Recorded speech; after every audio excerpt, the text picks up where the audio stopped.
Hi friends, NSN job വേൾഡിൻ്റെ ഏറ്റവും പുതിയ വീഡിയോയിലേക്ക് ഏവർക്കും സ്വാഗതം. ഇന്ന് ഈ വീഡിയോയിൽ ഡിസ്കസ് ചെയ്യുന്നത് കേരള സർക്കാരിൻ്റെ അസിസ്റ്റന്റ് ഓർ ഓഡിറ്റർ തസ്തികയിലേക്ക് അപേക്ഷകൾ ക്ഷണിച്ചിരിക്കുന്നു. PSC വഴിയാണ് അപേക്ഷകൾ ക്ഷണിച്ചിരിക്കുന്നത്. അപേക്ഷിക്കേണ്ട അവസാന തീയതി ജനുവരി 29. നിങ്ങൾ ആദ്യമായിട്ടാണ് ഈ ചാനൽ കാണുന്നതെങ്കിൽ ഒന്ന് സബ്സ്ക്രൈബ് ചെയ്ത് സഹായിക്കുക. അതുപോലെ വീഡിയോ ലൈക്ക് ചെയ്യുന്ന കാര്യം ആരും മറക്കരുത്. എല്ലാവരും വീഡിയോ ലൈക്ക് ചെയ്ത് സഹായിക്കണം. അപ്പോൾ നമുക്ക് ഡീറ്റെയിൽ ആയിട്ട് വീഡിയോയിലേക്ക് കടക്കാം. കാറ്റഗറി നമ്പർ 576/2024 നേരിട്ടുള്ള നിയമനം. കേരള സർക്കാർ സർവീസിൽ താഴെ പറയുന്ന ഉദ്യോഗത്തിന് തിരഞ്ഞെടുക്കപ്പെടുന്നതിന് യോഗ്യതയുള്ള ഉദ്യോഗാർത്ഥികളിൽ നിന്നും ഓൺലൈനായി അപേക്ഷകൾ ക്ഷണിച്ചുകൊള്ളുന്നു. ഉദ്യോഗാർത്ഥികൾ കേരള പബ്ലിക് സർവീസ് കമ്മീഷന്റെ ഔദ്യോഗിക വെബ്സൈറ്റിലൂടെ ഓൺലൈനായി ഒറ്റത്തവണ രജിസ്ട്രേഷൻ പദ്ധതി പ്രകാരം രജിസ്റ്റർ ചെയ്ത ശേഷമാണ് അപേക്ഷിക്കേണ്ടത്. ഇതിനോടകം രജിസ്റ്റർ ചെയ്തിട്ടുള്ള ഉദ്യോഗാർത്ഥികൾ അവരവരുടെ പ്രൊഫൈൽ വഴി അപേക്ഷിക്കാവുന്നതാണ്.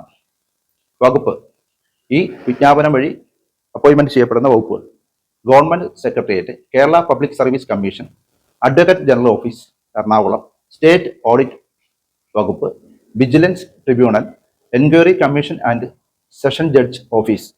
ഇത്രയും വകുപ്പുകളിലേക്കാണ് ഈ വിജ്ഞാപനം വഴി അപ്പോയിന്റ്മെന്റ് നടക്കുന്നത്. ഔദ്യോഗിക പേര് അസിസ്റ്റന്റ് അല്ലെങ്കിൽ ഓഡിറ്റർ. ശമ്പളം 39,300 രൂപ മുതൽ 83,000 രൂപ വരെ. ഒഴിവുകളുടെ എണ്ണം പ്രതീക്ഷിത ഒഴിവുകളാണ്, അതുകൊണ്ട് കൃത്യമായ ഒരു എണ്ണം ഇപ്പോൾ നൽകിയിട്ടില്ല. നിയമന രീതി: നേരിട്ടുള്ള നിയമനം. പ്രായപരിധി 18-നും 36-നും ഇടയിൽ. ഉദ്യോഗാർത്ഥികൾ 2/1/1988-നും 1/1/2006-നും ഇടയിൽ ജനിച്ചവരായിരിക്കണം. മറ്റ് പിന്നോക്ക സമുദായത്തിൽപ്പെട്ടവർക്കും പട്ടികജാതി പട്ടികവർഗ വിഭാഗത്തിൽപ്പെട്ടവർക്കും നിയമാനുസൃത ഇളവുണ്ടായിരിക്കും. ഈ നോട്ടിഫിക്കേഷനിൽ ഏറ്റവും കൂടുതൽ ശ്രദ്ധിക്കേണ്ട ഒരു കാര്യമാണിത്. ഈ വിജ്ഞാപന പ്രകാരം ഒരു റാങ്ക് ലിസ്റ്റ് മാത്രം തയ്യാറാക്കപ്പെടുന്നതും മുകളിൽ കാണിച്ചിട്ടുള്ള എല്ലാ വകുപ്പുകളിലും പ്രസ്തുത തസ്തികകൾ ഉണ്ടാകുന്ന ഒഴിവുകളിലേക്ക് ആ റാങ്ക് ലിസ്റ്റിൽ നിന്നും നിയമന ശുപാർശ നടത്തുന്നതുമാകയാൽ ഒരു ഉദ്യോഗാർത്ഥി ഒരു അപേക്ഷ മാത്രം അയച്ചാൽ മതിയാകും. ഓരോ വകുപ്പിലേക്കും അതാത് വകുപ്പിൽ നിന്നുള്ള ഒഴിവുകൾ റിപ്പോർട്ട് ചെയ്യുന്ന മുറയനുസരിച്ച് ഉദ്യോഗാർത്ഥികളെ സംവരണ വ്യവസ്ഥകൾ വിധേയമായി അവരുടെ റാങ്ക് അനുസരിച്ച് നിയമന ശുപാർശ നടത്തുന്നതാണ്. ഒരിക്കൽ നിയമന ശുപാർശ ചെയ്യപ്പെട്ടാൽ അയാളുടെ ഊഴം അവസാനിക്കുന്നതും ഇതേ ലിസ്റ്റിൽ നിന്നും വീണ്ടും വേറൊരു വകുപ്പിലേക്ക് നിയമന ശുപാർശ ചെയ്യപ്പെടാൻ അർഹത ഇല്ലാതാകുന്നതുമാണ്. ഇക്കാര്യം പ്രത്യേകം ശ്രദ്ധിച്ചുകൊള്ളണം. ഇനി യോഗ്യത നോക്കാം. ഒരു അംഗീകൃത സർവകലാശാലയിൽ നിന്നും ഏതെങ്കിലും വിഷയത്തിൽ ലഭിച്ച ബിരുദം അഥവാ തതുല്യ യോഗ്യത. ഈ നിയമനത്തിന് 2 എക്സാമുകളാണുള്ളത്. ഒന്ന് പ്രിലിമിനറി എക്സാമും 2 മെയിൻ എക്സാമും. പ്രിലിമിനറി എക്സാമിന് 1 പേപ്പറും മെയിൻ എക്സാമിന് 2 പേപ്പറുകളും. മോഡ് ഓഫ് എക്സാമിനേഷൻ ഈ പ്രിലിമിനറിക്കും മെയിൻ എക്സാമിനും ഒബ്ജക്റ്റീവ് മൾട്ടിപ്പിൾ ചോയ്സ് ആണ്. ടൈമിന്റെ കാര്യത്തിൽ മാത്രമേ ഉള്ളൂ വ്യത്യാസം.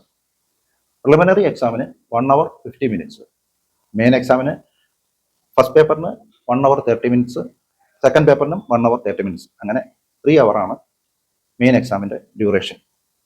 Medium English and Malayalam. ബോർഡറുള്ളവർക്ക് തമിഴിലോ കന്നഡയിലോ എക്സാം എഴുതാവുന്നതാണ്.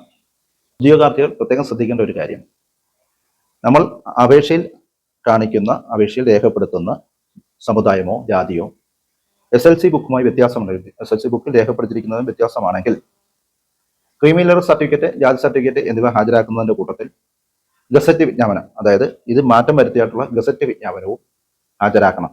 അതായത് വെരിഫിക്കേഷൻ സമയത്ത്, സർട്ടിഫിക്കറ്റ് വെരിഫിക്കേഷൻ സമയത്ത് ഹാജരാക്കണം. അപേക്ഷ സമർപ്പിക്കേണ്ട രീതി മറ്റെല്ലാ വിജ്ഞാപനത്തിലും പറയുന്ന പോലെ തന്നെ ഉദ്യോഗാർത്ഥികൾ കേരള പബ്ലിക് സർവീസ് കമ്മീഷന്റെ ഔദ്യോഗിക വെബ്സൈറ്റായ www.kerala.psc.gov.in വഴി ഒറ്റത്തവണ രജിസ്ട്രേഷൻ പ്രകാരം രജിസ്റ്റർ ചെയ്ത ശേഷമാണ് അപേക്ഷിക്കേണ്ടത്. രജിസ്റ്റർ ചെയ്തിട്ടുള്ള ഉദ്യോഗാർത്ഥികൾ അവരുടെ യൂസർ ഐഡിയും പാസ്വേഡും ഉപയോഗിച്ച് ലോഗിൻ ചെയ്തതിനു ശേഷം സ്വന്തം പ്രൊഫൈലിലൂടെ അപേക്ഷിക്കേണ്ടതാണ്. ഓരോ തസ്തികയ്ക്ക് അപേക്ഷിക്കുമ്പോഴും പ്രസ്തുത തസ്തികയോടൊപ്പം കാണുന്ന നോട്ടിഫിക്കേഷൻ ലിങ്കിലെ അപ്ലൈ നൗവിൽ മാത്രം ക്ലിക്ക് ചെയ്യേണ്ടതാണ്. അപേക്ഷാ ഫീസ് നൽകേണ്ടതില്ല. പാസ്വേഡ് രഹസ്യമായി സൂക്ഷിക്കേണ്ടതും വ്യക്തിഗത വിവരങ്ങൾ ശരിയാണെന്ന് ഉറപ്പുവരുത്തേണ്ടതും ഉദ്യോഗാർത്ഥികളുടെ ചുമതലയാണ്. അപേക്ഷ സമർപ്പിക്കുന്നതിന് മുമ്പ് തന്റെ പ്രൊഫൈലിൽ ഉൾക്കൊള്ളിച്ചിരിക്കുന്ന വിവരങ്ങൾ ശരിയാണെന്ന് ഉദ്യോഗാർത്ഥികൾ ഉറപ്പുവരുത്തേണ്ടതാണ്. കമ്മീഷനുമായുള്ള എല്ലാ കത്തിടപാടുകൾക്കും യൂസർ ഐഡി പ്രത്യേകം രേഖപ്പെടുത്തേണ്ടതാണ്. ഈ അപേക്ഷ സമർപ്പിക്കേണ്ട അവസാന തീയതി ജനുവരി 29 ബുധനാഴ്ച രാത്രി 12 മണി വരെയാണ്. അതുകൊണ്ട് എല്ലാവരും എത്രയും പെട്ടെന്ന് അപേക്ഷകൾ സമർപ്പിക്കുക. ഇത്രയുമാണ് ഈ വിജ്ഞാപനത്തിനെ കുറിച്ച് പറയാനുള്ളത്. എല്ലാവർക്കും നല്ലൊരു ജോലി ആശംസിച്ചുകൊണ്ട് ഈ വീഡിയോ ഇവിടെ വൈൻഡപ്പ് ചെയ്യുന്നു. എല്ലാവർക്കും നന്ദി, നമസ്കാരം.